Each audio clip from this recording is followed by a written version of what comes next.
Introduction. Very wonderful does it seem when the first time one hears clearly the well-remembered voice of a friend who has passed into the unseen world. This entirely unexpected experience came to me in August 1916, and since then the people and the conditions of the other life have become more and more perceptible to me without material apparatus of any kind. A friend who had left the earth about 5 years before at first gave me various convincing proofs of identity, and then went on to tell much that was interesting and illuminating about the next plane of existence. A few days later, a heavenly teacher also came to speak to me through my unseen friend, and I could hear his voice even more clearly.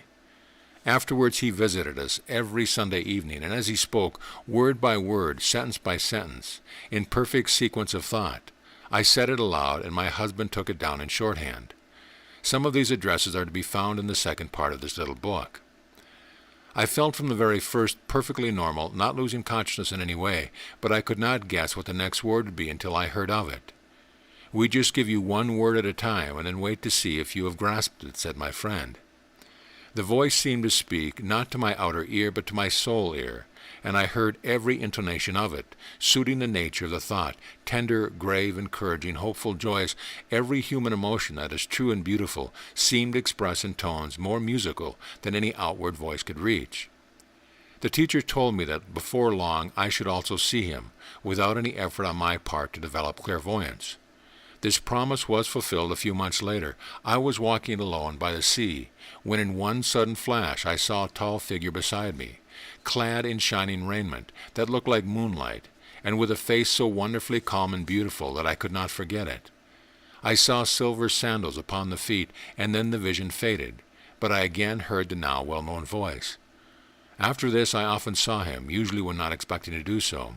Sometimes he would pace beside me for a few moments on some quiet road, speaking words of advice or caution and answering my questions. I also saw him when he came to give us the Sunday talks. It is not easy to describe the starry beauty of these radiant ones. The body looks like a rosy alabaster lamp through which the glory of the Spirit shines forth, illumining even the raiment, and creating a surrounding atmosphere, an aura, more or less dazzling, according, I imagine, to the degree of spiritual development of the indwelling soul. Thus I see the aura of the teacher like a white flame, very dazzling, whereas that of our friend is softer and looks more like candlelight. I am conscious of the individual harmony and power of each of the spirits to an extraordinary degree, impressing me even more vividly than either sound or sight of them. Thus, when the teacher approaches, I feel deep calm, peace, tenderness, all dominated by a sense of power. The soul atmosphere of our friend, on the other hand, brings gentleness, sympathy, and I feel also a soft breeze wafting the fragrance of flowers. These brief descriptions faintly suggest my impressions, which differ with each personality that comes. As the months passed, I saw several other friends, and sometimes angels for a few wonderful seconds. The first of these experiences impressed me deeply, for the angel did not approach me on a level as a friend or a teacher, but seemed to descend from a height, and I saw opalescent flame beneath the feet. The whole being looked more ethereal than that of even the teacher, and the halo around the head framed the most exquisite of faces. Once an angel brought me a sheaf of lovely flowers, different from earthly ones. She said, "Treasure thy gift of vision, child. It is rare amongst mortals." On one occasion the teacher said to me, "Try to understand the vital importance of keeping a calm mind free from agitation or worry. Only the unruffled pool can perfectly reflect the heavens above it. You must quiet your thoughts and feelings to become receptive to our presence and influence. We trust that as days go by, you will endeavor to practice this receptivity more often. We are eager to respond to every such effort on your part, for only thus can we efficiently widen and deepen the channel of communication and make it of value. Not trifling is this work, but one which leads to issues of more vital importance than you can at present appreciate. You are called upon to do your share in breaking down the barrier between our world and yours, a barrier which is bound to go before the race can progress further. Realization of spiritual realities and the spiritual world within and soul in the outer one is bound to be achieved by more than a few of the race before it can pass successfully onward. How can heaven be manifested upon earth until heaven is perceived and felt to be desirable and beautiful? Help to open the eyes of men, that they may see. Help to open their ears, that they may hear, and their hearts, that they may understand. A blessed work is that what we call you to do. Be thankful that you are called, and take our hand, that you may be prepared for it, since we know best how to prepare you. On another occasion I was told that although the first outward sign of psychic unfoldment had been sudden, the preparation for it had long been going forward during my sleep, quite unconsciously to the outer self. We have been slowly preparing you for many years, and most carefully guarding you from all unhelpful influences. I will now record a few of my friends' messages about the other life, and also some of my own visions of it. End of introduction. This audio presentation of The Thinning of the Veil, a record of experience by Mary Bruce Wallace, is brought to you by audioenlightenment.com, copyright 2013, all rights reserved. Forward, empirical evidence that human personality survives the physical body through which it has manifested itself, and that communication is possible between persons discarnate and those still in the flesh, has been gathered, sifted in some degree, and made accessible to the public by the spiritualists, the Society for Psychical Research, and other investigators. In recent years, such evidence has presented itself from many sides in rapidly growing volume, and it now amounts, in the judgment of some eminent scientists, to ample proof.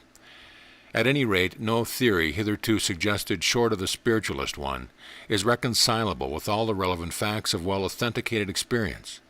It may be, however, that the subject does not quite lend itself to scientific demonstration, and that absolute conviction can be reached only through a quickening of the individual consciousness, which will make the essential deathlessness of one's spirit to be intuitively perceived.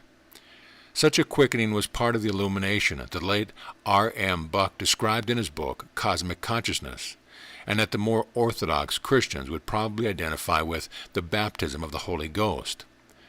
The record which this little book contains of intercourse with the world beyond the range of the usually recognized bodily senses is not intended as an addition to the psychical evidence available for inquirers on those elemental questions.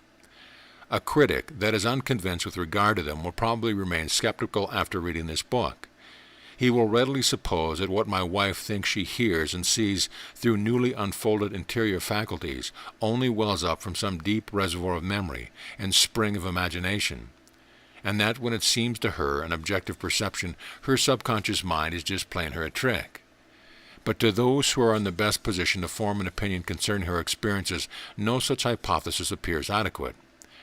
After observing day by day for now more than 2 years the signs of the quiet, unforced blossoming of these psychic faculties in her, after receiving her several messages that subsequently have been verified in my own experience, I cannot doubt that she is being used by a group of discarnate beings who, under the Lord of all, are working for the thinning of the veil between the life in the physical body and the life beyond.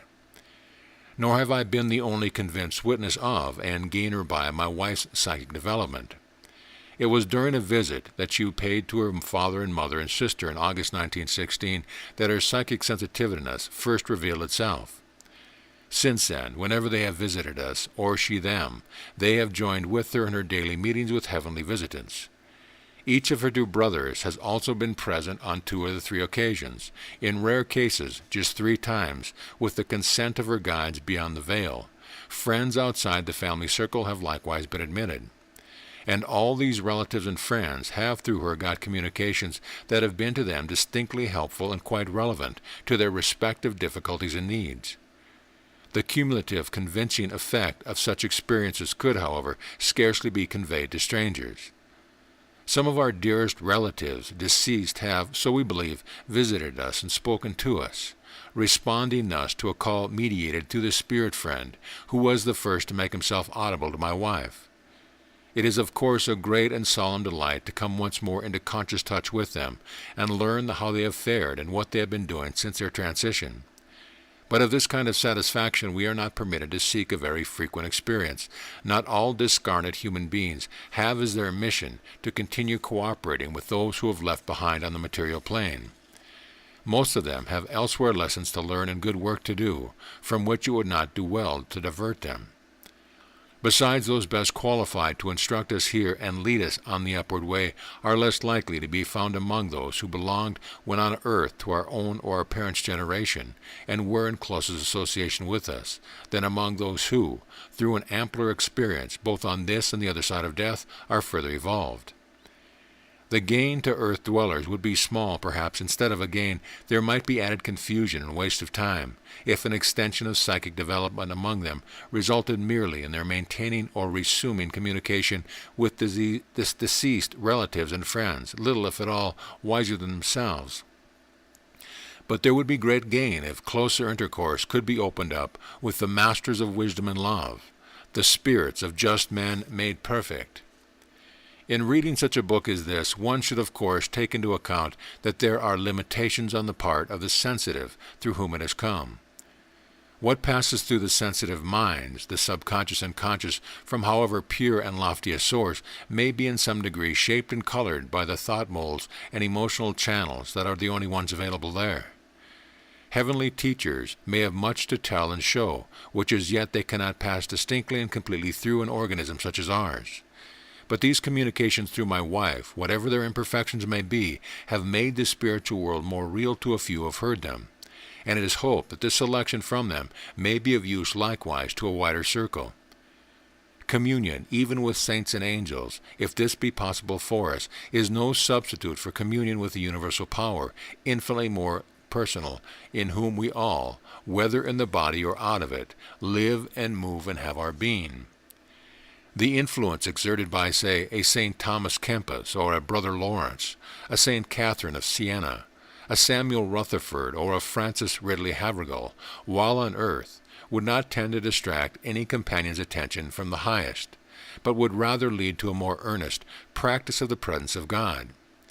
Any influence, therefore, with such as they, or servants of God still further advanced in the spiritual life, might exert from the other side of death, would certainly be in the same holy direction, while more powerful and penetrating.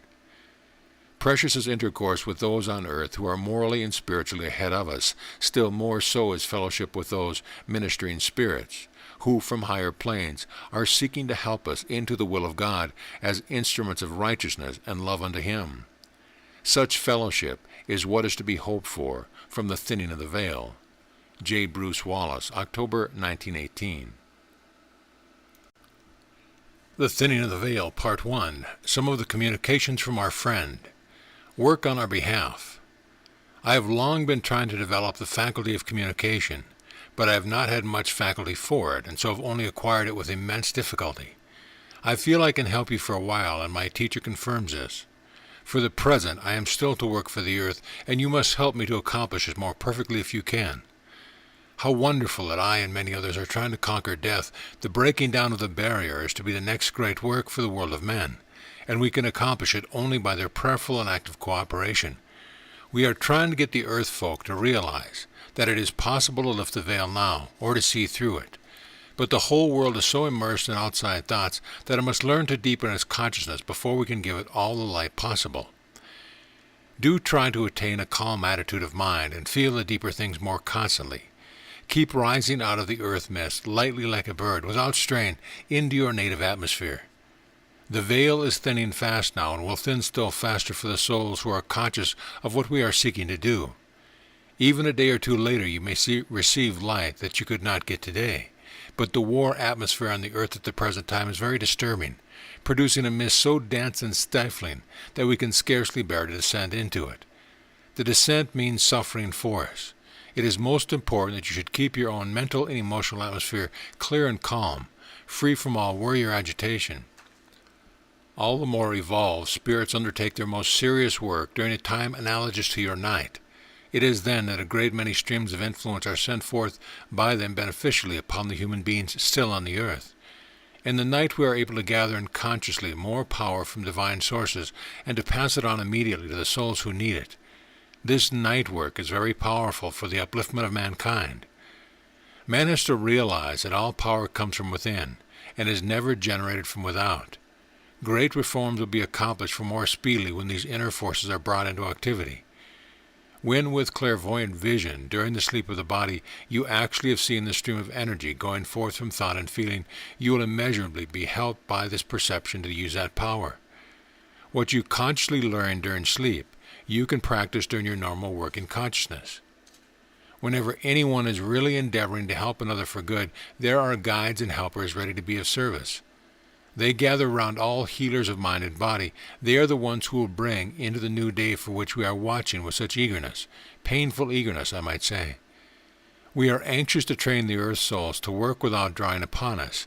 If you can transform your own earth without us, we should be only too thankful. We should then turn all our attention towards transforming the astral. You have no idea how we feel uplifted and blessed by the realization of our unity with all the constructive power of the Divine Creator. We feel that we are one great spiritual body, and we have no individual desire. This realization is something far too wonderful to be expressed in earth language. Having had the faintest glimpse of the destiny of mankind, one feels devoted to the mission of bringing it about. One longs to spread this deep desire because one sees so many souls on earth still absorbed by petty aims, which brings them but shallow satisfaction. These are bound to end in disheartenment and failure. On the other side of the veil, there are 7 planes of consciousness. I am now on the 3rd, where some of us dwell in families, some alone, but all in love and harmony. As one attains a deeper consciousness of eternal realities, one finds oneself on a higher plane. One can thus visit these higher planes, but cannot remain there in them until it is possible to maintain the more evolved state of feeling. Souls who come over weary and hungry for rest and beauty are brought to most lovely places of repose, filled by our thought and prayer with a harmonious and inspiring atmosphere. Death itself is not to be feared. The attendant pain, if any, can be lessened by spiritual preparation for the change. We are told that ultimately there will come dematerialization instead of corruption of the body, but the race is not yet sufficiently evolved for this. On the plane where I now find myself, we have personal guides, but beyond this, I understand, we are each illumined by our own higher self. It is to help us to attain this that the guides are given to us. They are distinguished by a brighter aura, and are so beautiful that we instinctively rely upon their help and advice. It is my guide who is influencing me now in this present line of action. On the other hand, we have perfect free will to do as we choose, just as on earth, and greater freedom to pursue and carry out our own ideals. Your world and this one interpenetrate. There are worlds within and into the center of the being. Not all here are conscious of your world. What I focus upon, that I can see. But our environment is not necessarily a counterpart of yours. We can make our own surroundings. Yes, through your mind I can see the soul side of your trees. We have scenery which apparently changes in coloring similarly to yours, but this is brought about by the desire of our minds. We do not respond to earth scenes except through a sensitive. As you have such a love of nature and such vivid feelings, I am able to see the scenes more vividly than through other sensitives. There are lots of children here, such darlings, and they are very happy and friendly. After a certain period of education, they pass to higher planes. They are so lovely. Those who have a special faculty for managing children make homes for them in cases where their parents are still on earth. There are also many beings other than man in these more subtle realms, as well as on other physical planes. We can communicate with them, and some of us study their habits somewhat as a traveler studies the way of a foreign race. Many of these beings are very beautiful. I see them flashing through the air like the fairies of a children's story. Their bodies glow with light and color, golden, rosy, and sapphire. They have a lot to do with the inner molding of trees, flowers, and nature stuff. You think I am romancing, but indeed this is actually what I see. I see also seraphs from high, high realms, wonderful beings who pass by on waves of light and are veiled as with a mist. Some of these are winged, just like your pictured angels. The highest spirits of all only come to us in vision or on a rare occasion to cast light on something we need to know or in connection with our work. We do not need food as on earth, but are easily sustained by air, light, and water, although some of us take fruit too from the trees in our fields and gardens. Here we tend the trees by thought. Besides the garden, we find here seas, lakes, rivers, woods, mountains, every kind of glorious scenery. There are cities too, but fairer than your fairest dream of such. Ugly houses or slums we could not endure for a moment. There is no dirt or disorder here, and no bodily disease such as exists on earth. Any want of harmony and feeling is at once shown as a shadow on the otherwise shining white soul body. It can only be cured by thought and love. We refresh ourselves when weary with work amongst unevolved souls by bathing in the exquisitely clear streams and rivers. We create our own garments and houses by the power of thought, or if we are unable yet to do this for ourselves, our more evolved friends make them for us. There is such close and sweet fellowship here between soul and soul, no jar, no discord as on earth, for all speedily gravitate to their own affinities of mind and temperament, living thenceforth in perfect peace and harmony. It is verily the kingdom of heaven which we long for you to make outwardly manifest on earth. Believe me, this possibility is no mirage. It is the all-perfect plan of the Creator for man in the future. Then shall the words of the old Jewish prophets come true. The desert shall blossom as the rose, and all creatures dwell in peace together. It is our blessed mission to help to inspire you to make all these dreams actual even in your outer world. There is so much I should like to tell you, but I am not allowed to do so. Knowledge may not be passed on until a certain time. I think that perhaps this will be easier for you to understand if you try to realize that those who, like myself, have been only a few years in this realm, stand in somewhat the same position as a child of a few years of age in your world. Older people are not always inclined to give their children all the knowledge they desire because they are not ripe to receive it. I believe that as we progress further, such bars to freedom will be withdrawn.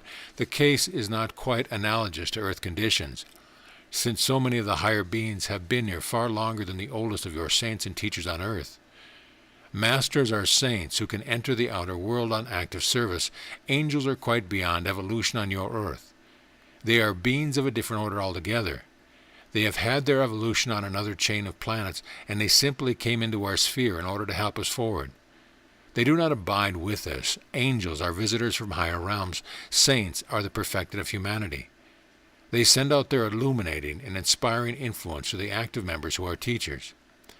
You can only teach those who are prepared for the teaching. The right teacher is always attracted. Unless helped by those in advance, we should stick forever. Free will must be allowed, and until the masses open their minds, we cannot teach them.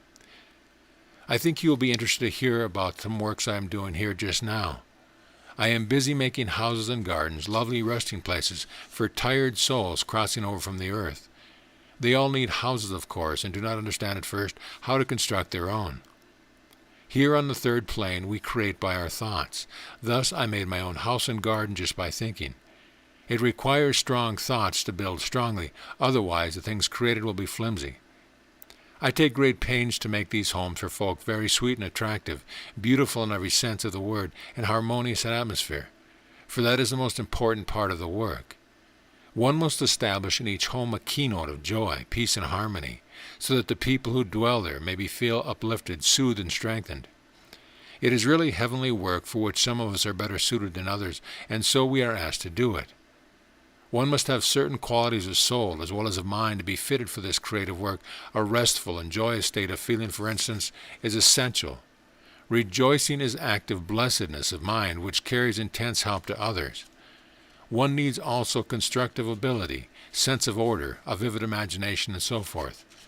I could tell you lots more about this and similar lines of activity pursued in our realms for the welfare of our community. Our Lord, the Lord Jesus, so heavenly, gracious, and beautiful, appears to us when we deeply desire and need it, not otherwise. But we are often conscious of his influence in ways hard to describe. A wave of marvelous light bathed us through and through, leaving us with clearer vision and more dedicated to work for humanity. We feel that this divine impulse, born of the light towards us, comes from our beloved Master. I do not know if other great teachers influence their disciples in this way. One speaks for oneself and for one's Christian friends. It is an experience never to be forgotten and quite beyond the power of words to describe. It is not merely light, but ineffable glory and rapture to the soul receiving it. One feels at once blended with divinity and humanity.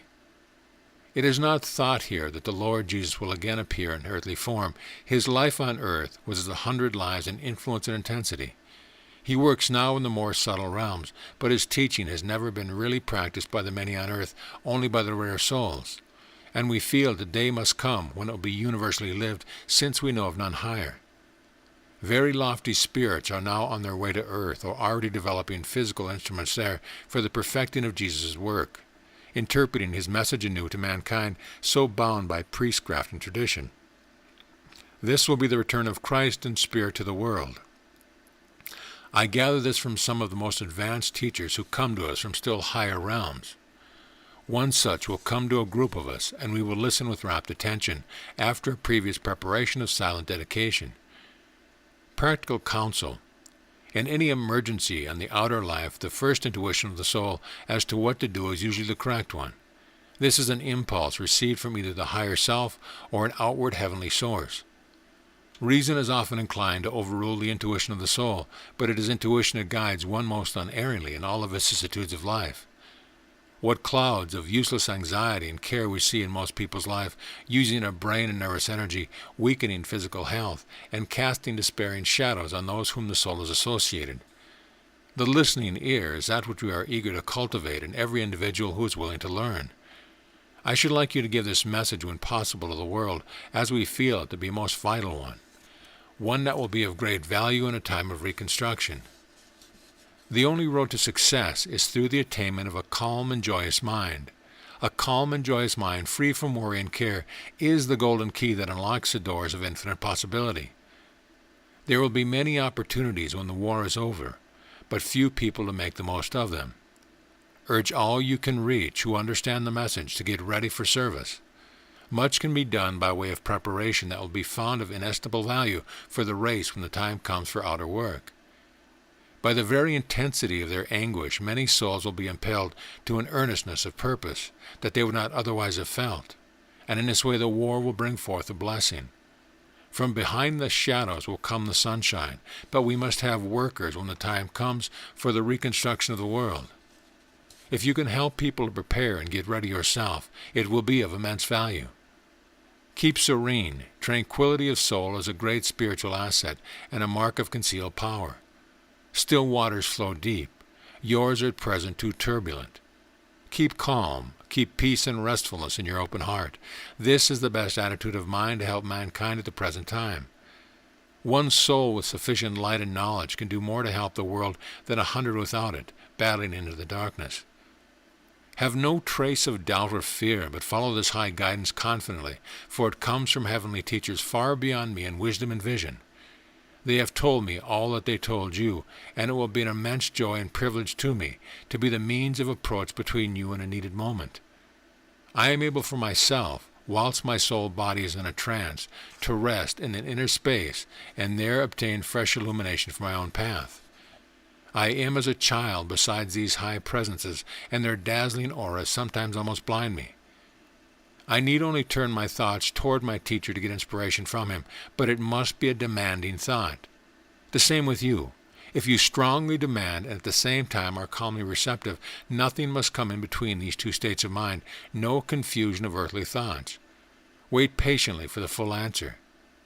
I want to tell you a little about the true use of prayer. The usual kinds of prayer are almost valueless because they are petitions instead of demands. Knock, and it shall be opened unto you. It means a good hard knock, too, as we should learn on this side to win an answer, the vast eternal supply of divine powers all around us. But it needs both concentration of will and faith to be able to tap it or to make the door open, if you prefer Jesus' simile. You folks down there or out there are so feeble in your prayers or else so selfish, and both these attitudes of mind are negative and not positive. If you would only practice steadily the right kind of prayer, you would soon see wonderful results. The matter of the universe is plastic to the power of thought and responds at once to power, not to weakness or vacillation of purpose. At the same time, there are many interior forces working in different directions through the web of people's lives. If your prayer for another soul would interfere with the pattern being woven by heavenly powers in that particular soul's life, your prayer force will be thrust aside by these powers and used in a general way to cheer and strengthen. In any case, the force is wisely directed and controlled, never lost or wasted. Prayer is too often set aside for fixed occasions, as at noon and eve, at religious services and so on, when in reality it should be the daily breath of the soul, its steady and unwavering demand for power and light.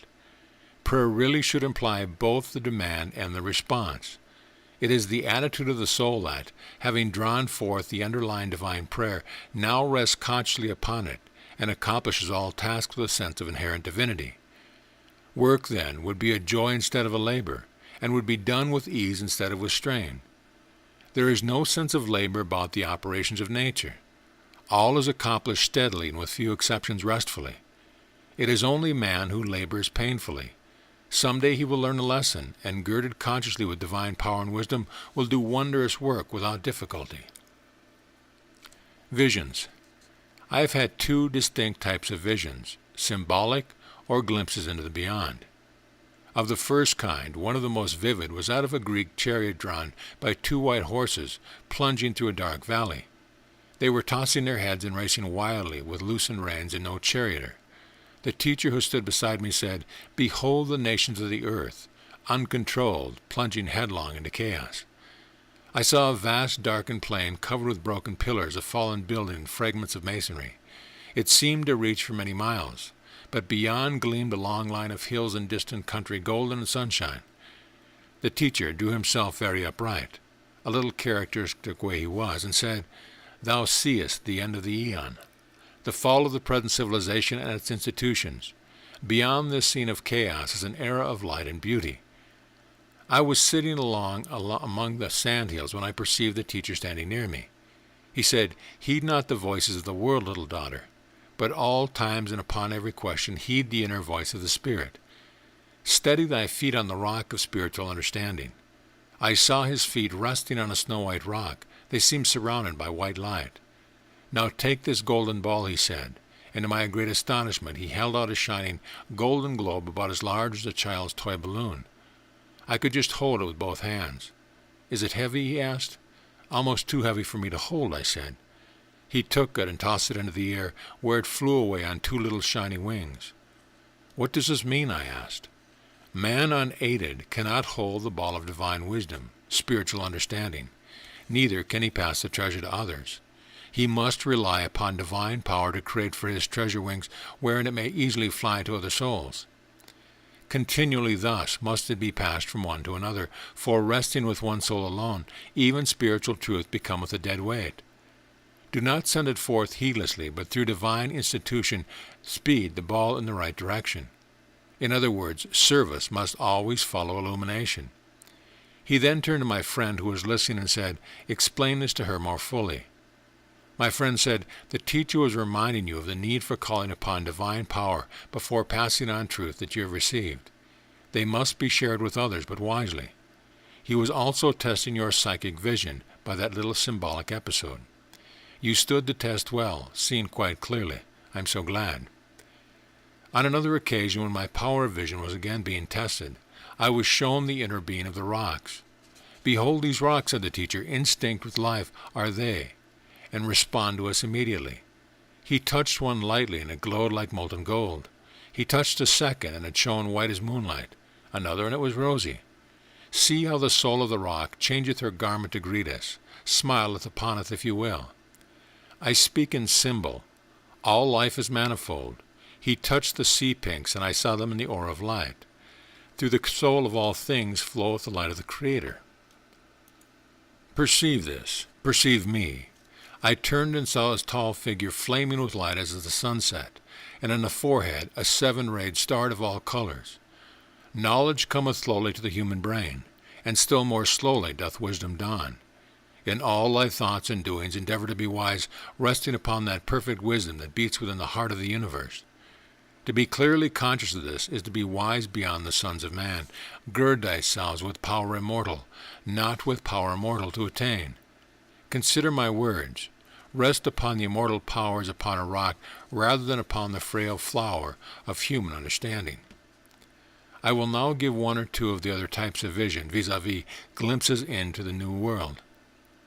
At first I saw only the beautiful beings who came to visit me, often at quite unexpected moments. One day in a wood I suddenly heard a sweet voice saying behind me, "There is no death, all is life." I turned around surprised and beheld a most radiant, lovely lady standing against a tree. Her dress was like blue water blown by the wind, her hair golden. She said, "I am pleased that you can see me, child. Drink deep of the immortal fountain so near you in this peaceful spot. She smiled and vanished. I was simply delighted and felt so happy. Another day, when standing on some rocks by the sea, I heard the teacher say, "Thy soul hath responded to the impulse given unto her by me. I now prepare her for still further unfoldment." He then placed his cool hands over my eyes for a few seconds. "Now behold me." I looked and saw this tall, white-robed figure, all suffused with golden light, instead of the blazing white one I used to see. Beyond this was a further aura of blue growing brighter and whiter around the head. The face was wonderfully serene and beautiful. Some weeks later, when I had become quite accustomed to seeing friends, the teacher and angels, I began to get glimpses of the scenery of the heavenly world, feeling almost transported there in spirit. Thus I found myself walking through an exquisite garden fashioned like a Greek cross, with 4 paths, flower-bordered, meeting at the center beneath a rose-covered arbor. One path was bordered by masses of blue flowers, the second by golden ones, the third and fourth by rosy and white ones.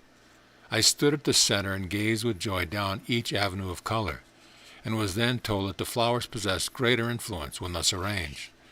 They were all bathed in pearly light, and even the green shrubs at the back seemed surrounded by a silver radiance. Another time I stood in a garden belted round with tall white lilies. The ground was covered with moss and violets, again arranged in masses.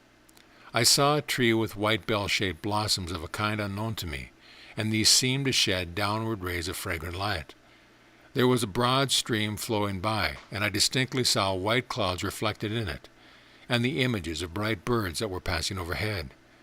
Beyond, in the distant sunny landscape, was a white road, groves of what looked like cypress trees, and a pillared white building. Then all faded.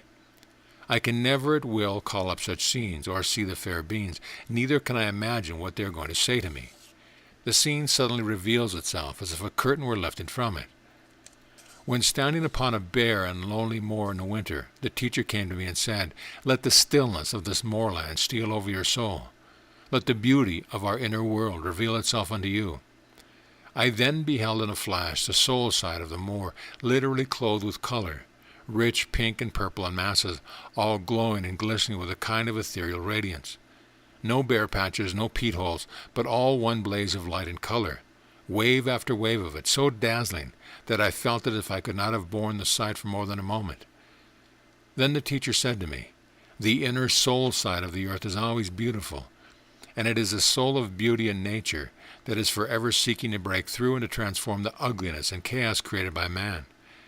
The eternal spirit, invincible and all-conquering, doth thus triumph over the transitory. It is this hidden and invisible world that we desire you to perceive, and to reveal unto others that they may do so also. Let vision enwrap you as with a garment, a cloak clasped upon your shoulders by us. Easier it is to perceive divine beauty in nature than in many a human soul. Yet there also doth it reside in perfect fullness, for within the soul of man shineth the Eternal One, invincible, all-conquering. The higher we rise, the more clearly do we realize this, and the greater power have we to draw it forth into manifestation. Yet always must there be some response in the human soul, and often we have to wait for this. Eons may pass before a soul will gladly yield this response. Strangely varied is the evolution of each one. A child in one day may progress further than a learned sage, for the windows of youth more readily open unto us. It is for the future teachers of humanity to realize this and to encourage these little ones to seek the invisible. Readily will they respond to this thought in many instances and grow up freed from the danger of the materialism that forever seeks to engulf and delay humanity. On Christmas Day 1917, about 7:30 p.m., I was hushing my baby girl to sleep when suddenly voices broke right in across my lullaby with quite a different tone and words. I had once stopped to listen and had heard in a clear, sweet chant, "Glory to Jesus, glory to Jesus, glory to Jesus, Prince of Peace." A pause, and then, "Beloved Master, beloved Master, beloved Master, we salute thee, Lord of all." Here a veil seemed rent away, and I saw before me a lovely summer scene, trees, a lake far off, and nearby a grassy slope studded with deep, blue, starry flowers. Down the slope was moving a band of maidens, golden hair, robed in white, barefooted, and it was they who were singing. I seemed to go with them in spirit, and we passed into what looked like an abbey, such as a tintern, roofless, and with no glass in the windows, though which I saw again the lake beyond. The floor was lawn covered with daisies. I saw worshippers standing around the walls, and amongst them relatives of my own. I went over and stood by them, and they showed me that upon each broad window ledge was a great golden-leaved volume, resting on a velvet cushion, the Scriptures of the world. I saw our Bible upon a rich blue cushion, the Vedas on a light blue, Chinese Scripture on the yellow, and the Koran upon a crimson one. Then I perceived that around the whole buildings by each window stood 2 angels. These angels were singing with the choir of maidens who now stood in the center forming a large cross. When the voices sank into silence, a dove descended from the heavens, followed by a blaze of intense golden light that spread over the whole church, and a voice whispered to me, "The Christ light." All heads were then bowed, and after a few moments of silence the worshiper dispersed. I was later told that I had witnessed one of the many forms of Christmas service on the third plane of the next life. These brief descriptions of a few of the glimpses granted to me cannot convey the marvelous vividness of the experience. Nothing in the outer life leaves so strong, clear, and dazzling and striking a remembrance. It is as if a dazzling, living picture were impressed upon some sensitive plate in one's mind, so extraordinarily vivid that earthly scenes seem pale beside it, and lack the perfect beauty in every detail which the heavenly scene possesses. I should like to say in conclusion that although this development has made me more sensitive in every way, my health has not suffered at all thereby, and the experiences have brought me much peace, joy, and inspiration. I have not once heard or seen anything that was not beautiful. The teacher's care for my well-being is such that he will only allow me to see or hear when I can do so with ease, and I am only rarely allowed to receive messages from strangers over there, as he is anxious for my psychic faculty not to be overstrained at all. Once when I was eager for a fresh experience, he said, "Patience, patience, little daughter. Thou canst force the opening of a flower. Petal by petal must its leaves unfold." I am told that this gentle and normal form of psychic faculty is to be the usual one in future for the human race, free from effort or strain, independent of any kind of apparatus, bringing only peace and blessing to oneself and others. The dawn of a new era is upon us all. End of Part 1. Part 2. Words from the Teacher. The perfect purpose. Slowly does the builder of all good out of imperfection evolve perfection. He taketh eons to perfect his handiwork, but the end is sure. Beyond human understanding is the conception of the world ideal. Every member of the human race must take part therein, and every part is perfectly fitted into the whole. As we progress further in these upper realms, more and more marvelous to the Creator's purposes appear to our vision. We can but bow our heads in awe and reverence. We feel our minds as a dust compared with the eternal mind, out of which proceed such mighty operations. I would have you realize to some extent this glorious, unchangeable purpose, which urges the whole of mankind forward in its appointed destiny, a purpose which is as wide as the universe and yet embraces the smallest detail. Nothing is beyond its scope, all things lie within it. One glimpse of cosmic vision, such as that granted to us who move in these higher spheres, banishes for every vestige of doubt or fear in any possible situation, personal, national, or racial. All is perfectly adjusted and overruled to the highest end. Try to rest in the consciousness of this truth. Do not be impatient about any human soul. Stretch your minds to behold the eons before it. But never cease your own activity in pursuit of the ideal, for surely it is by one's own spiritual growth that one can best help one's fellow forward. This is a divine and glorious work. Rejoice that your eyes have already opened unto it. Slowly does the world drama unfold itself. Page by page is turned in the book of history, yet are all these pages intimately connected one with another.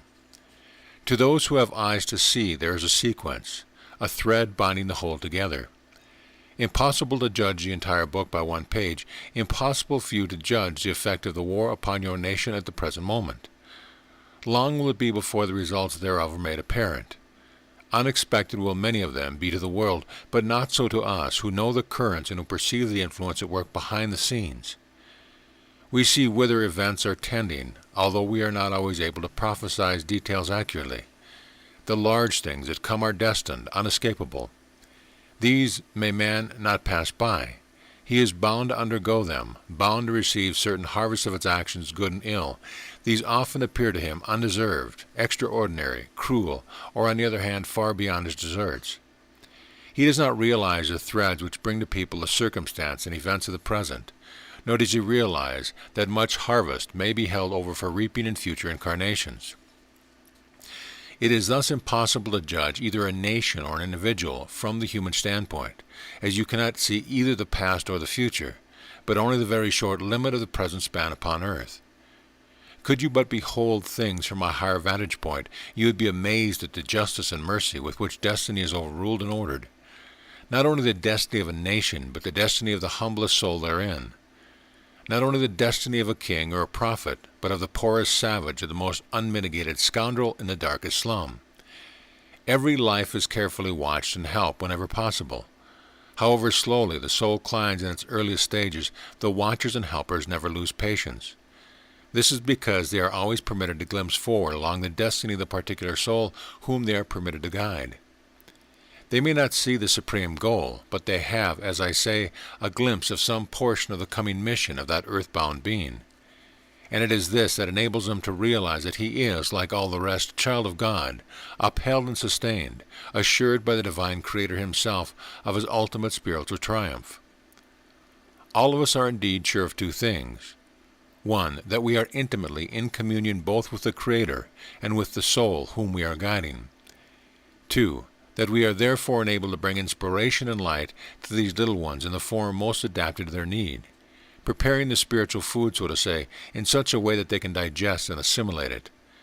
Little by little are they thus being led upward along the heavenly path, passing from teacher to teacher, as they grow in wisdom and spiritual stature, until they stand where we stand, halfway up the ladder of human progress heavenward. For each the way is different, yet for each the essentials are the same.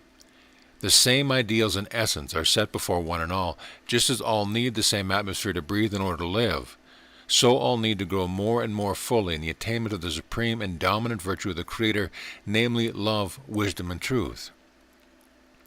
It is very hard to describe in human language the marvelous and diverse methods in which the more developed children of light help the younger ones to acquire these virtues while dwelling in a body of flesh. Wonderful would seem to you the way used to awaken such, and strange indeed that which all the earnest longings and powers of consecration use, the results are not more often immediate. But very bewildering is the outer world to the human soul immersed therein, whose attention is at once turned outward instead of inward, and quickly does it become more and more enmeshed in the enticing intricacies of the surface world. Disentanglement is a slow process. Very few are the souls who are not drawn into these meshes at the start. These rare souls rapidly pass heavenward and become the pioneers of the race. Were it not for these, the progress of humanity would indeed be tedious, far slower even than it is now. Thank God we have these shining ones among us who constantly illumine, inspire, and refresh us in our work for the world. The war is but one small phase of the drama in which I speak to you. It will pass. The results thereof will be surely overruled to perfect ends. From henceforth mankind will ascend more swiftly. This is assured. We are absolutely confident about it. Enter each day with careful preparation. Not only every day, but every hour, every moment has its appointed task. We on this side appreciate the significance of this more than you do. You must learn to realize values from the inner rather than the outer point of view. A moment is eternal. It is elastic. It has no duration. Intensity gives it value. 1 second of intense feeling may do more good or more harm than an hour of shallow emotion. One strong heavenward aspiration, one deep desire, one clear thought is more precious than a whole day, even a godly day lived on the surface of things. We must have force to work with. Generate this force. How else may mankind, which is forever sliding on the surface of things, be raised up? You must give us a lever. Every earnest soul must learn to prize power or force and to generate it consciously. All power is drawn from the Supreme Source by conscious human aspiration. Harness your desire to divine impulse. Let not little things hold your sway. The coming age is to be a day of big things, first in the soul of man, and then big changes in the external world. Prepare for this by enlarging your consciousness. Enlarge, I say, enlarge. Face a wide horizon every morning by rising to a higher elevation of outlook. From the mountain of the soul must the day be viewed, rather than from the lowland. Each soul has its own inner heights and its own pathway hereto. I pray you find this pathway, and if having found it, ascend. Let this be to you a sacred daily duty. Undertake it at dawn, and when first the eyes open upon the outer world, before the rush of the day has seized you in its grip. It is on the mountain that you will realize how to seize and use the significance of the moments of which the days are full. Much would result could you appreciate the meaning of my words. Let not these precious gifts of time pass you fruitlessly. We need them all. In calmness lies power. No strain or effort is needed, but rather the turning of the attention towards divine realities, which should be accomplished as restfully as turning to look at a beautiful view, or at a child's lovely face, or at a flower. You should turn because it is a joy to do so. This you will realize if you persevere. In the restful aspiration of the soul lies greater power than any amount of strenuous activity of mind. An uplifting of heart and soul is what would have you attain, rather than an effort of the outer mind. Greater is the power of the quiet stream than the power of the whirlwind. Realize that these mighty forces flow through you immediately when you make yourself receptive to them. By day, remember the other lessons of joy, serenity, and self-control. At night and at dawn, dwell upon the thought of receptivity to divine power, which will then be with you, and will inspire the coming moments, that you may make the most use of them. Consecrate the ideals of your soul. Let nothing deter you from fixing your gaze upon these. Dedication is the initial step on the road that you called upon to follow. This road may truly be said to lead from darkness to light, the light of spiritual understanding. Thus you will realize the true significance of life in the body, and learn to perceive the outer from the within, instead of as now the inner from the without. Surely shall these things be to you, if you will but have the patience to persevere.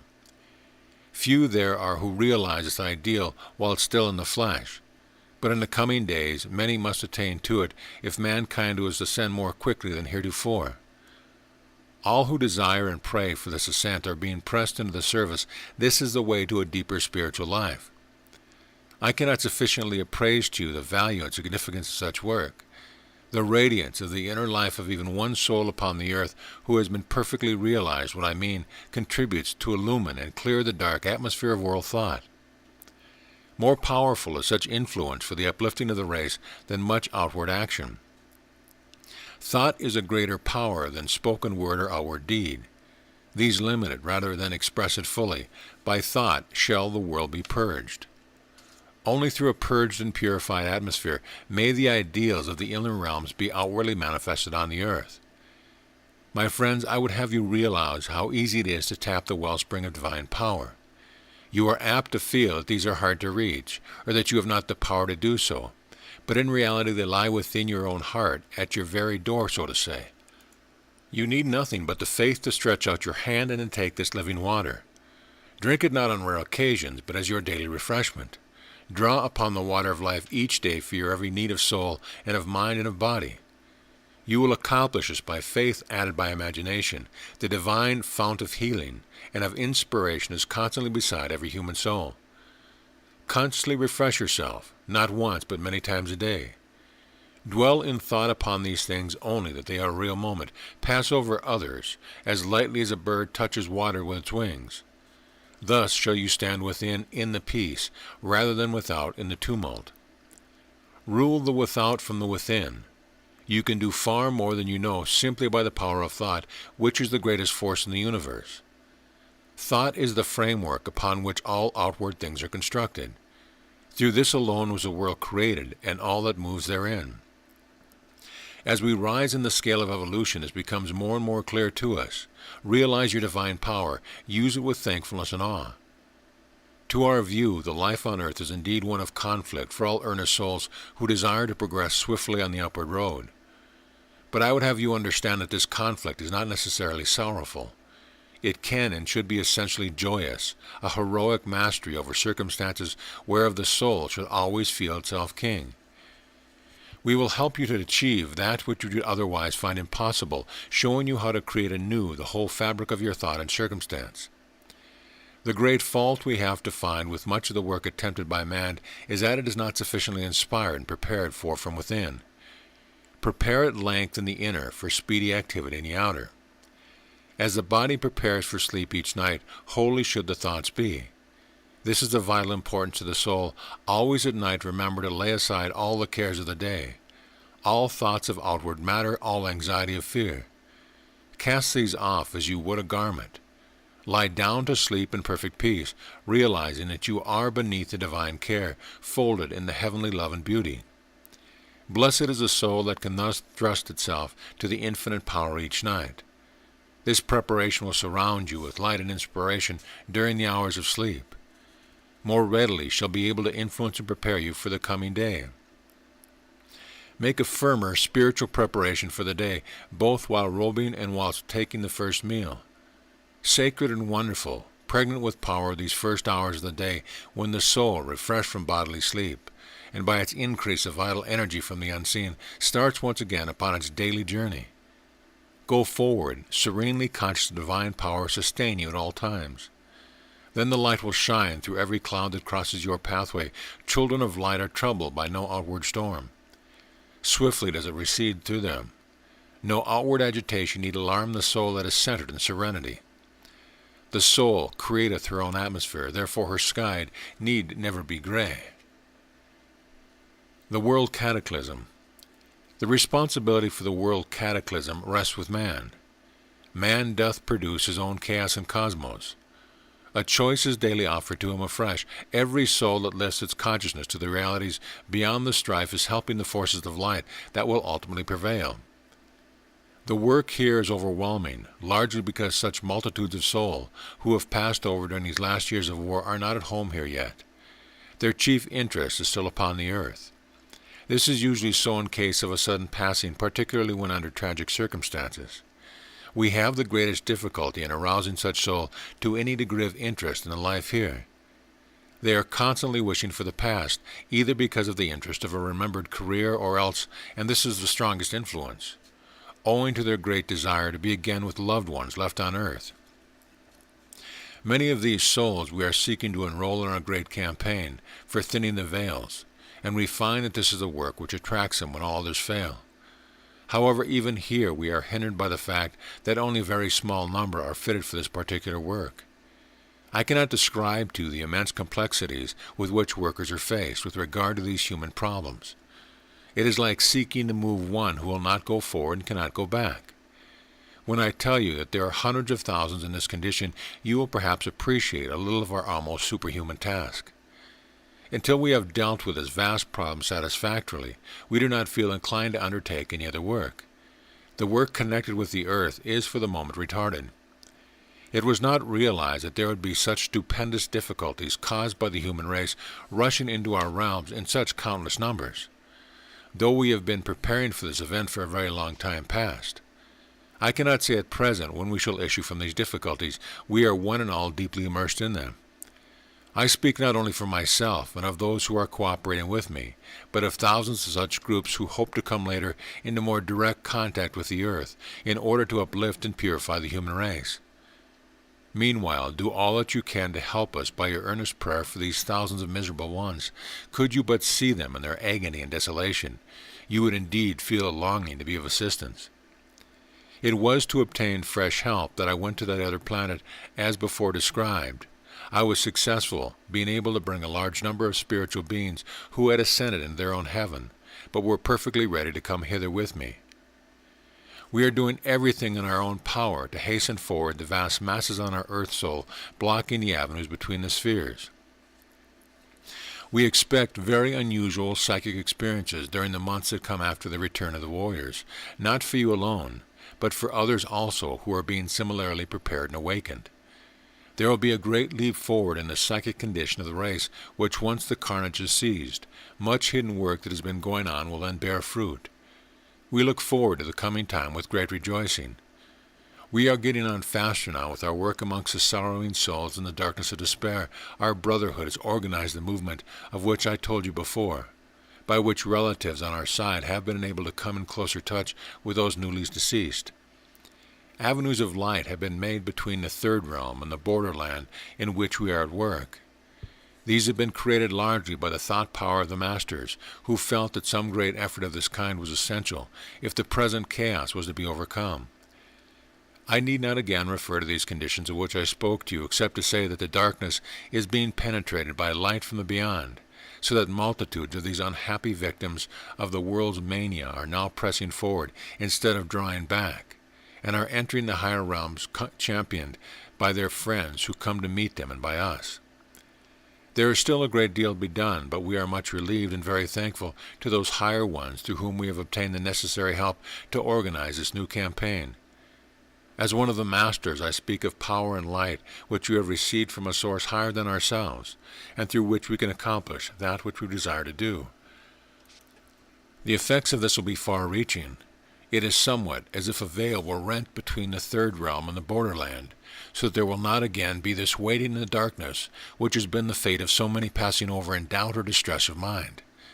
In this way, too, the inhabitants of the third realm have been brought near to the earth, which they can reach through these avenues of light I have described to you, and which stretch right through from the third plane to the earth, and are daily increasing in number.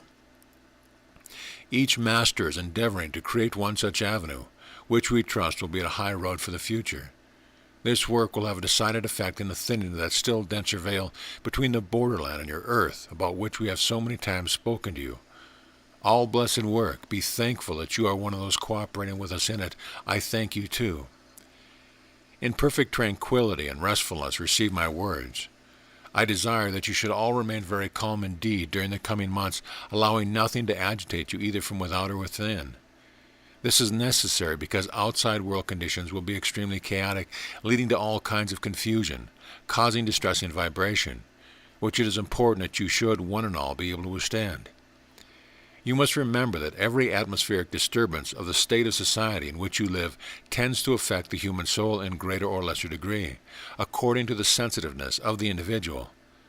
Therefore, I would have you all be on your guard against every wave of disturbance from without, which would create confusion in your thought and feeling without your realizing the cause. This can be done only by steady, persistent, daily preparation of mind, relying upon divine power to create a sufficient defense against all intruding waves from the world of men. Very easily may you be thrown off your balance when you are not prepared in the way I describe. Garrison yourself, therefore, each in the way that appeals to you most. Never let a day pass that is not started in this manner. And throughout the day, from time to time, these thoughts should be repeated and reinforced strongly from within. Thus will you be able to stand against the enemy who secretly penetrates even the heart's recesses. The human soul is very blind while in the outer world, not knowing what assails it, feeling only irritation, discomfort, or depression, seeking vainly the cause thereof. Rise above these waves of tumult as serenely as a bird rises in the calmer air, whence he may fly to his destination with greater ease. We would have you thus rise upon your soul's wings unto the height of peace and tranquility. You can thereby help your fellow men as well as others, steadying many a one who otherwise would be cast adrift from his spiritual moorings. Very great confusion do I see for some considerable time after the war is ended, hence my warning to you on this occasion. We do not exactly know when the war will end, but we do not think that will last much longer, as the light is beginning now to impinge upon the darkness. We see the first signs of the approach of the new era towards which you are advancing. You can all greatly help to make this era dawn in order and peace by keeping strongly the attitude of mind I have described, instead of joining the ranks of those who are tossed hither and thither by the unusual occurrence into which they will be plunged. These coming troubles will be, as it were, the birth pangs of the new age. We hope to work in that day more actively among you than is at present possible, since the inrush of souls to our coast will, we can trust, have ceased. We shall then, therefore, not have our hands so full on this side. Verily, verily, the time is steadily approaching when mortal man will cooperate closely with those beyond mortality. Although we are almost overburdened at the present moment in our work here, often at a very distressing character, yet we feel very hopeful about the future. Quite lately we have had many perceptible signs that our prophecies in some respects are likely to be fulfilled more speedily than we anticipated. A year of our time, however, to us seems much shorter than it does to you. Therefore, we are not able to gauge the lapse of time very accurately for the earth life. We are always careful not to commit ourselves to dates, having learned through experience that it is extremely difficult to foretell the time that events will take for their development. We would have you therefore understand us in this matter, and realize why we are not able to give you accurate dates or happenings on the earth plane, either in your own life or in that of a nation to which you belong. The world is still greatly overshadowed by the prolonged carnage, but we perceive a climax approaching, after which matters will not be the same. There will be a returning home of surviving warriors after their terrible struggles with each other. In all nations this will bring intense relief, although mingled with sorrow. This feeling of relief will be one of the first waves of light of the approaching day in the mental atmosphere of the world. Rejoice therefore, my children, and go forward with thankful hearts, quietly treading your own allotted roads, in no way discomfited by any delays in either outer or inner development, since the present time is not so much for activity as for passivity. For those who are on the spiritual road, it is still a time for indrawing preparation whenever they find this possible. Quietly prepare, walk forward in peace, taking hands with one another along this beautiful road to which destiny has called you. Cooperation with spiritual helpers. Soon, far sooner than you realize, will men begin to believe steadily in communication with the invisible realms. Surely is light breaking through the clouds at last. Ah, how much intensity of aspiration and work has it taken on our side before we could penetrate the dense barriers which lie between your soul and ours. To us, dwelling in these pure ethereal realms, it is as if you were walking amid dense smoke and shadows in a darkened and gloomy place where it is hard for us to breathe. Realize that this is indeed the case. You must raise yourself in thought and feeling to our level, or we can reach you with ease, ere we can accomplish all that is our desire to achieve for mankind. So slow to recognize spiritual realities and ideals which yet are essential to his inner and outer well-being. We cannot leave man beneath the dark canopy any longer. He cometh forth from it unto us, choked and blinded, unable to respond to our pure vibration, unfit for service in these higher realms. It is largely for this reason that we desire to illumine his mind while he is still upon earth, in order that he may come unto us, not as a helper, babe, but as a fit and willing helper. The time here after passing from your world is so largely spent at present in emerging from the chrysalis of past thoughts and feelings. Scarcely has the soul become accustomed to its new environment when destiny calls it into the school world once more for another difficult lesson. Whose fault? Let us all share the blame. Let us all seek to help one another to climb heavenward more speedily. Could the soul arrive here truly ready in every aspect for his life, realizing its meaning, then might marvels undreamed be performed both here and in the next life upon earth. Such a soul entering at once into our life here would rapidly ascend to higher realms of power and beauty, would exert a beneficent influence upon all with whom it came in contact, and would draw unto itself the very best and finest equipment of mind and body for its next incarnation. Descending, endowed with both love and wisdom, it would be indeed a light among men, a focus of great spiritual power, a leader for great reforms, an angel in human flesh. My children, this is possible for all of you if you can but rise to the realization of my meaning and be ready to dedicate yourself daily, I would say hourly, to the service of the highest, to the service of mankind, and to acquiring of the necessary virtues, qualities, and faculties needed by a soul who is destined to manifest divine wisdom and love. How beautiful are such lives, treasured by us who long to behold them everywhere upon the earth, until the kingdom of heaven shall verily be manifest. The doorway of death is a doorway, therefore regard it as not as a wall. Behold it as a doorway that may be opened from either side through faith and prayer by any aspiring soul eager for the welfare of humanity. Love can always find the key to the door, but love must be unselfish. Such love do we feel for you. Seek also to feel this type of love for all with whom you come in contact. Let the well-being of the other souls be everything to you. Widen your circle. Let love radiate forth. So will you make it easy for us to approach you. So will you make it possible for us to open the doors that would not yield to your pressure from the earth side. Much have we to reveal to the world through many channels. Much future work will take place between those on this side and those on your side, going forward joyously hand in hand, helping to lift man higher through united effort. He is feeble alone. Hand in hand with us he is strong, for we realize the divine power more perfectly than he is yet able to do.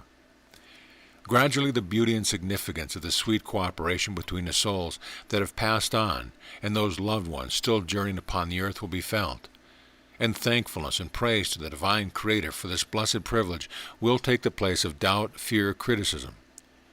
Be assured that these days are surely coming. Help us to bring them to you more speedily by your faith and hope.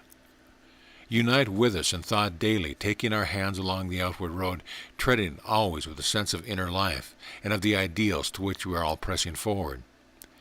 Every attempt to deepen the consciousness, every effort to feel at one with us in the host of heaven is a step upward, not only for you as individuals but for the race. One is the life that pulsates in the whole mass of humanity in all realms. The human brain is but an avenue through which to reach and influence the soul, that precious manifestation from the higher world, moving upon the earth muffled and cloaked by the dull physical brain and senses. Appeal always to the soul, rather than to the mind of man, even though it be through the mind that the meaning of the truth is made intelligible. Little do we reck of the powers of the human intellect. Far more do we treasure these priceless and eternal soul faculties, which is our special privilege and blessing to help to evolve and unfold in man. Man walks as a dreamer, tempted by shadows, by baubles that last only a day. What can we do to free him from these unrealities of which the outer life is full? Help us by leading the truer life yourself, each one of you following, as best he can, the light so far as revealed. Each soul thus acting becomes a center of illumination and influence to scores of his fellows, though outwardly he and they may be almost entirely unconscious of this. We are able to perceive subtle streams of influence that flow in and through the souls of men, permeating, transfusing, transforming the dull metal into a living gold. Royal alchemists, heavenly workers, may you thus become. A work of heavenly value may you thus fulfill within even a few years by the patient practicing of that which you now realize. Thankfulness, thankfulness, thankfulness. I desire to impress upon you the great need for this attitude of mental continually. I would have you thankful at all times, not only when things go well, but when things are seemingly in confusion. At this moment give thanks that through divine power harmony may again be restored. This will enable us to help you to straighten out your own tangles of thought and feeling, and the disturbance caused by them in your immediate surroundings. To give thanks at all times is not only a passport to serener conditions, but acts as a talisman, transforming the soul itself. Outer shadows would speedily disperse before the light of this quality wedded to faith. Very seldom do we perceive the two united in any degree of intensity. Human souls are fitful in their expression of those most beautiful characteristics. Fitfulness accomplishes nothing. There must be steady persistence in the practice of these heavenly virtues. Hold on firmly to the divine power, always available for the attainment and manifestation of every godlike attitude. Thus only can you expect to show forth such while still in the world of shadows. We are calling all who are endowed with the faculties necessary to the children of the coming time to usher in the new age. This can only be done through pioneers in thought and feeling along advanced, progressive lines. With great joy we are calling thousands now walking on the earth to join hands with us in our coming campaign for the rending of the veils of illusion. I speak not only of the veil between the outer life and the inner spheres of being, but also of those illusions of materialism in which the race is at present enshrouded. They must go before the ideals of the kingdom of Christ can be manifest upon earth. We are very eager that every soul thus called shall be able to accomplish the necessary preparation. Therefore, wherever the call is made, we stand beside the human soul, not one but many of us, waiting to support him on all sides, waiting to bring him exactly those opportunities which will enable him to receive the particular experience and inspiration which can best fit him for the special place in the coming scheme. For much lies ahead of every such worker. Not only will he take part in the illumination of the world, but also through that go forward prepared for life in the inner sphere. I have spoken before of this priceless advantage of entering our realms with knowledge and power, such as can be most fully and deeply attained while in the flesh. This may seem to you strange, but I assure you that it is profoundly true. That which has been won in the world beneath, while the soul is entombed in its thick and muddy vesture, has been won for eternity. So lasting, so vital, so significant is the impression made upon the soul by this means. We, from our further vantage ground of illumination, can realize a little the divine purpose underlying evolution through incarnation upon earth. We can perceive that the result of this method of soul perfecting is stupendous in its possibility. I cannot in your earth language express to you all that this means. Some day you will understand. Sufficient meanwhile, if I can, to some small extent, help you to realize that to be imprisoned as you are at present in a marvelous experience and opportunity priceless is its advantage. One moment of attainment, strong and patient, in your present condition, is worth 2 years of experience on this side of the veil.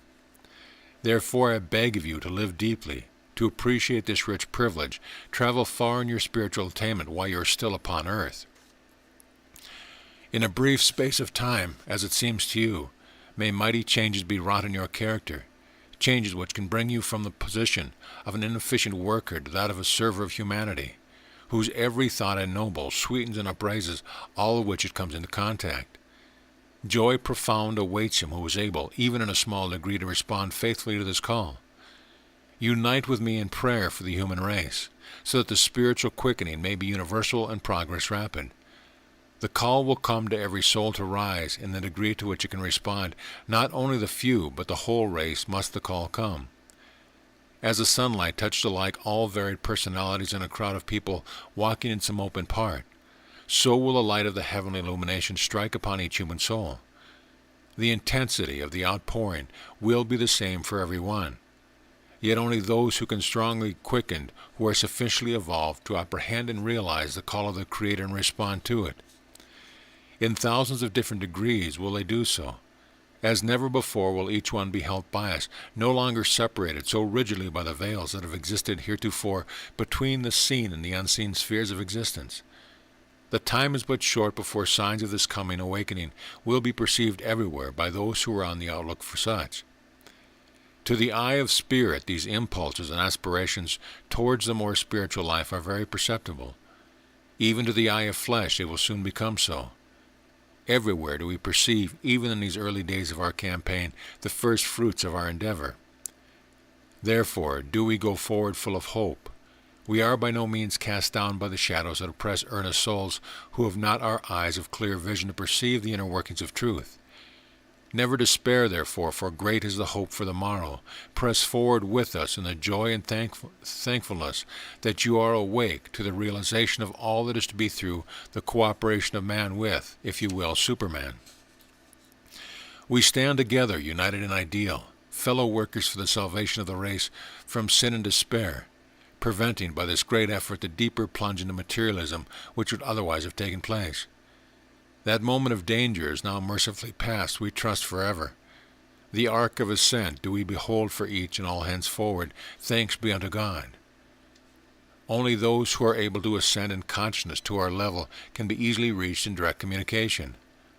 Always from within cometh the light. Enter the deeps to receive it. Veil your soul from the world.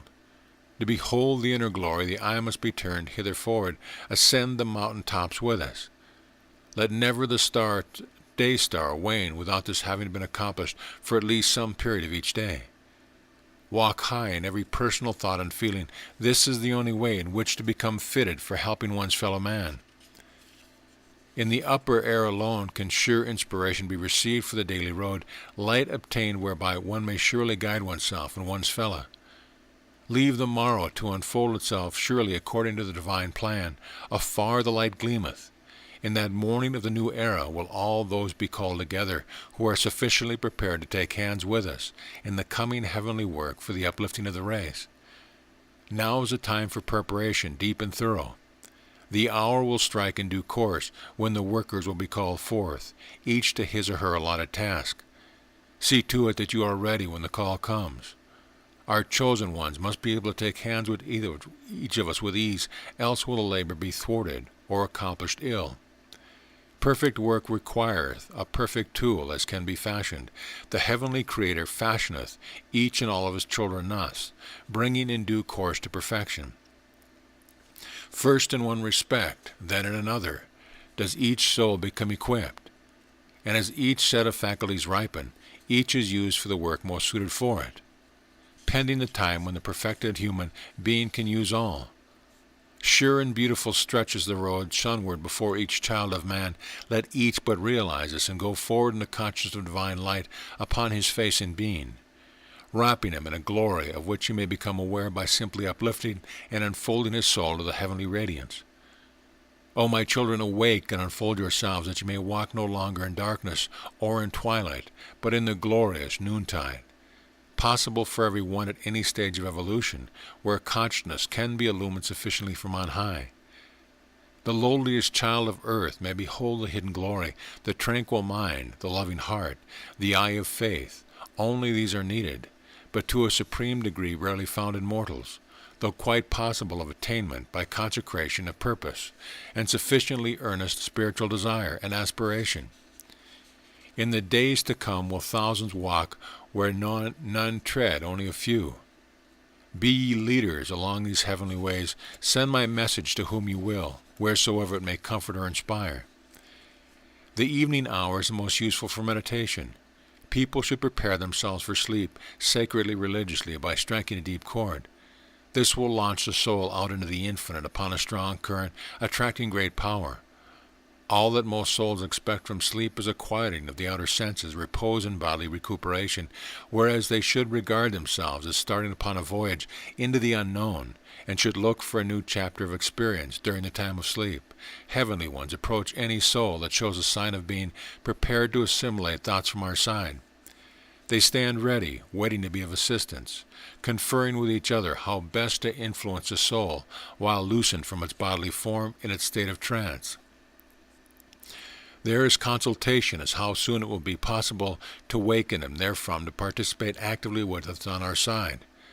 Not many are able yet to function thus, but we anticipate that great number will do so in the future. This is a phase of experience upon which the race is just entering. Many more workers from our side are being called to undertake the work of arousing the soul that is asleep to the realities of our side of the veil, in order that it may return to the body with clear memory thereof. Those endowed with psychic powers will be the first to respond, and then later they in their turn will be able to influence their fellows on earth to an increasing extent.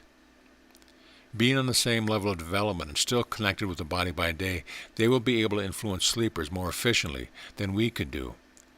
This will especially be the case where a tie of sympathy exists. I consider the evening hour as good for meditation for the reason already given. It is absolutely essential that the soul should be thoroughly prepared for sleep by a certain time of relaxation, by the indrawing of spiritual forces, and the quieting of the outer senses. Have I not said, too, that the early morning hour is important for the preparation of the soul for the coming day? I regard these 2 times of your earthly day as the best, the most fruitful for the quiet hour. Nevertheless, where neither of these is possible, let the soul seek to obtain a time apart at noon. It is the ordinary opinion in the East that evil powers manifest themselves in the darkness. It is therefore considered wiser by some to come in touch with the spiritual powers during the hours of light. Personally, I consider that for this very reason, it is very important that the soul should come actively in touch with the spiritual powers after dark, in order that it may not even unconsciously become open to lesser influence. Quiet communion with the unseen does not exhaust the physical body, but rather refreshes it. This is a different practice from that of concentrating with effort on a given theme. Taken in the sense in which I have expressed to you, meditation cannot be taught, but inspiring and helpful at any time. I note that your friend compares brain and heart, which I refer to soul qualities, as comparing them with those of the outer understanding. Apart from these, the intellect is by us deemed of but slight value. These soul qualities are vital, essential to the spiritual life, whereas intellectual ability apart from them is as it were dead. It must be illumined from the beyond by the light through the soul from the universal spirit, if it is to be of any true worth in the evolution of man. It is, as it were, a tool only, nothing more. The sanctuary within. Good it is to rest upon the earth's fair bosom, for healing power doth abound therein, and we can draw it hence to flow through the mortal body. Rest upon the soil with this belief. Calming and restoring also is to the mind to linger in quiet places apart from the haunts of men. Renew thus the youth, daughter of earth, drinking from thy mother, whose youth is immortal. Almost miraculous would seem the results if this habit of conscious union with nature could be practiced with sufficient restfulness and receptivity. To explore fair scenes without this attitude of mind is to carry away but little of lasting value. I would have you glean therefrom treasures of eternal value. Lift up your soul, lift up your eyes, receive heavenly vitality, heavenly calm, heavenly radiance. The sea, the sky, the flowers of earth are all divine messengers. Welcome them, receive their gifts, and rejoice, sharing that joy that shineth forever from the glorious spirit of the Creator. Far off rages the sound of the battle, but here is peace and quiet. Even so do the outward thoughts and actions of mortal men oftentimes war tumultuously, yet deep within them is peace beyond all imagination. The difficulty is that each soul must find his or her own path in the inner sanctuary, where the voice of divinity can clearly be heard, soothing and guiding. Here is the innermost place of the soul. Perfect inspiration and light are to be found for every possible vicissitude of the outer daily life. Here lieth balm for the darkest sorrow and enchantment of the sweetest joy. Here may blessings be sought and found at any moment of the day or night. Yet how seldom do human beings actually find it thus? Again I tell you that this failure is because the majority of mortals are living all the time upon the surface of life, seeing only the external appearance of people and things, arguing from the external, criticizing, judging, summing up everything from this shallow and wholly inadequate standpoint. How different would the world be, could even a small number of strong and earnest souls see and act from the within, from indeed the very heart of the within, from the innermost depth of being.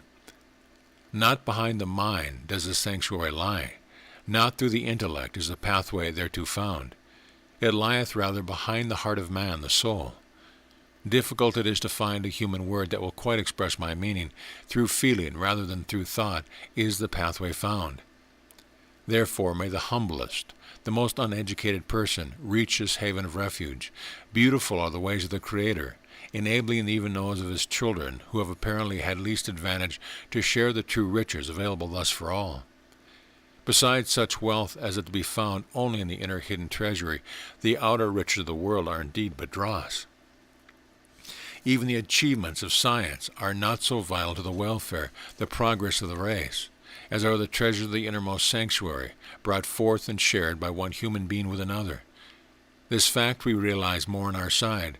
This it is that makes the heavenly life so far more beautiful and satisfying in every way for all who participate in it. Here the real is easily distinguishable from the unreal, that which matters from that which matters not. We are not deceived, and even those who have sojourned here but a short while soon begin to understand life from the new standpoint. Yet it is not easy to unloose the soul from the old conception brought over with it from earth. For the majority of you who pass over, there is much unlearning to be done before you can start learning afresh. It is for this reason I wish to emphasize the need for seeking to live more deeply and helping others to do so, in order that when passing hence, you may be better equipped for better heavenly service with us, instead of having to be consigned like infants to a kindergarten mistress to learn and acquire slowly the ways of the new world. Let this world, when you enter it, to be not strange, but only a place for a further unfoldment of ideals that you have already cultivated upon the earth. Sow these ideals there, water and tend and growing plants, that their blossoming may be sure and perfect, both on your side and on ours. Do not wait until you come here to plant the beautiful virtues and qualities of the Spirit. I must away to the vale of sorrow, hastening thither with other angelic helpers on our divine mission for turning sorrow into peace, if not into joy. Later at some stage or other will every grief have this end. Unto the highest be praise. The coming day. It is Easter tide. Round the horizon we see signs of a coming day when the dark sorrows that now oppress mankind will roll away, and the blue sky will begin revealed beyond the clouds. We believe that the light will be more widely recognized than ever hitherto. A new era approaches when old things will pass away and new and immortal things will be made manifest. Harbingers of light appear. Be ready to receive them. Great intelligence will utter words of wisdom for the hearing of mankind, sometimes upon the earth, sometimes from within through the human mind, as I am doing now. Visible and invisible bands of them approach from the enlightening of the race, heralds of the coming day. Be assured that this is so. In awe, reverence, and joy welcome the invisible, heavenly messengers to your weary world. We stoop in shining host and deliver you from your chains, knowing that we are leading you wisely and well, step by step preparing you to be of heavenly service. We are seeking to prepare those who can give us a listening ear. This is a time for prayer, for inner purification, for soul illumination. Let all who desire to take part in the coming day withdraw themselves and listen for the word of guidance. Such souls help to hasten the dawn. If in the preceding era the voice of the prophet had been heard in the land, this war would never have been. But better it is for the nation to drink to the bitter dregs of the cup of agony than to hold still to the glory of war as an ideal. In the revulsion of feeling from the present calamities, the race we trust will be swept forward swiftly along their upward road. This will be the moment for all earnest workers and reformers, when their influence, worked little of now, will carry weight, affecting hundreds of thousands of souls, where now but a few can be reached. Wait for these hours of coming tide. A climax approaches. Keep calm. Seek to live deeply a true and earnest soul life. This is the best preparation anyone can make for the future work. Draw in mighty supplies from heavenly sources to equip you for the coming time. It is possible to store up such in the center of one's own being, ready for emergencies. Consciously do this. Always after giving out mental or spiritual energy, fill the reservoir afresh from the infinite supply. A consciously receptive attitude opens the gateway wide. Material power is now dominating the world. This must give place to spiritual power, and will do sooner than you at present expect. Hopeful to me looks the aspect of the near morrow, though the day is dark. Go forward, therefore, in faith and patience, never losing sight of the heavenly vision. Better to listen to the voice of one who from a high standpoint is able to see beyond the tumult, than the voices of these beneath, struggling in the conflict, or watching the scene from the earth plane merely. Surely do we perceive the dawn. Surely do we perceive the calming and quieting of this world grief on both sides of the veil. As a wave of darkness will roll off from the souls immersed therein, this terrible experience, all will be raised to a higher level. For this are we, the angelic forces steadily working both night and day. For this we have been summoned forth, organized and marshaled. It is verily Christ's work, salvation for the human race. Mortals are mercifully shielded from realizing too vividly the tribulation of the world, lest they should be crushed thereby. In these realms we are far more able to feel it, but we are able to bear it because we can see that the race is advancing into a larger life. For us also the sources of calm and consolation are more available. Everything in each realm is thus so perfectly ordered by the divine Creator. I would have you all understand that there is nothing fortuitous, either in the career of an individual or in a destiny of a nation. Each soul fareth forward upon a path which, although obscure to the soul, is brightly illumined from our standpoint. Every detail of it is known to the higher ones. We are allowed to guide more or less according to the stage of development of the individual in question. I mean by this that we are able, in many cases, to enable him to avoid what would have been, from a human standpoint, a catastrophe. And yet this intervention on our part could also have been foreseen by one on our side sufficiently clairvoyant. The subject of fate and free will is very intricate. It is as if they were a wheel within a wheel, both revolving, each at a different rate of motion, yet each in perfect harmony with the other. Processes of evolution are absolutely harmonious and just. Every effect is the result of a previous cause extending further back than the present earth life. This will the soul of man realize when he emerges from this tabernacle of flesh and stands where we stand, not merely on the side of death, but in the inner realms of clear vision, beyond the anterooms, as to say, of the heavenly world. From here we beheld things spread out like a map, in the lives both of individuals and of nations. He who has the eye to see can read the signs clearly alike of past, present, and future. But there are not many, even on this level, who have perfect seers. Therefore mistakes sometimes occur in prophecies. The higher we ascend, the more loath are we to prophecy, realizing the intricacy of human problems and the many threads woven therein, each with its own different influence, each in some way subtly coloring the pattern of the soul's future character and destiny. The beauty of the Creator's way is revealed only when they are viewed from a sufficiently lofty standpoint. The perfection of the mighty design is not realized by those working in our lower realms. Even here are many who are still as doubtful and confused with regard to the meaning of life as when they were upon the earth plane. Oftentimes, centuries pass before a soul is able to progress to a clearer grasp of the meaning of creation. No teaching from without can give it. The realization must come from within. One does not obtain it usually until countless incarnations have passed and a high spiritual level of thought and feeling has been attained. It is because the Masters stand upon this level that they are so fully able to enter into and sympathize with the ideals and the struggles of the human race upon earth. They are more fitted in many ways to help and sustain the soul on its earthly pilgrimage than either less evolved ones who have not yet fully realized the Creator's conception of the universe, or than those of us who are out of touch with the immediate conditions upon earth. This is being realized by us to an increasing extent. We are therefore bending all our energies now definitely to help the human race upward. The step of the human ladder wherein we now stand is that from which it is easiest to bend down to help the children below. Our brotherhood comprises many thousands of members grouped in different associations, but all working in perfect harmony, each with each and all with all. We are now hoping to accomplish this most important task of rending the veils between the earth and the more subtle worlds. Power will be given to us for achieving of this.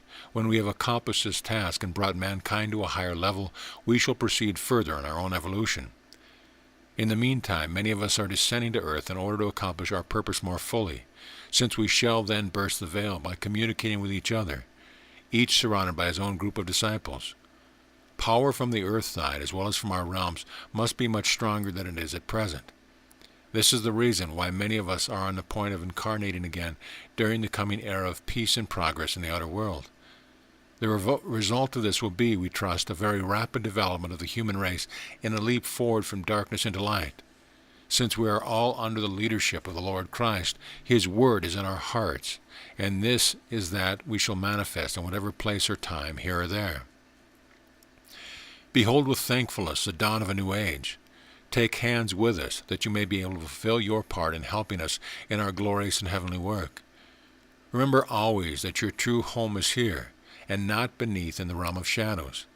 A veil of illusion where things are viewed out of perspective, not as we view them from the inner light of the Spirit. All that is happening now in the outer world is one of those passing shadows which for the moment blot out the face of divinity from your sight and hearing. This will pass. Then shall the veils be rent as never before in the history of the world. Immense reactions will follow as it plunges into materialism, wherein the races of men are at present engulfed. Mighty are the forces of chaos at work, but still mightier are those that through them and beyond them will evolve the new age wherein mankind shall begin to discern at last the face of the Father, as revealed unto it by the Lord Christ. No longer can we let mankind dwell in these depths of blackness without light from the beyond. This light must penetrate the outer world of shadow in spite of all opposition from immature and ignorant minds. Remember always that it is the mind of man that shadows and obscures the soul vision. The soul would always thankfully recognize and welcome the light from our spheres, could it but realize itself and release it from the bondage of the material mind which blinds it to the unseen realities. Harnessed to the senses, the soul runs its course in the outer plane. Rarely is the yoke cast off. With thankfulness do we assist those who are endeavoring to stand upright. The majority of men are progressing as do the animals, four-footed, running in harness, looking down upon the ground. Not yet have they arisen to the upright stature of the Spirit. Yet must this day dawn. We call upon all who can reach by any means to arise, to shake off the shackles of the senses, and recognize the power and the meaning of the heavenly realities, beholding with the eye of faith things unseen. We have put our shoulders to the task, with not earthly but heavenly power behind us and through us. Therefore may the world hope and rejoice, for already upon the mountain doth the rising sun shine. Give thanks. The end.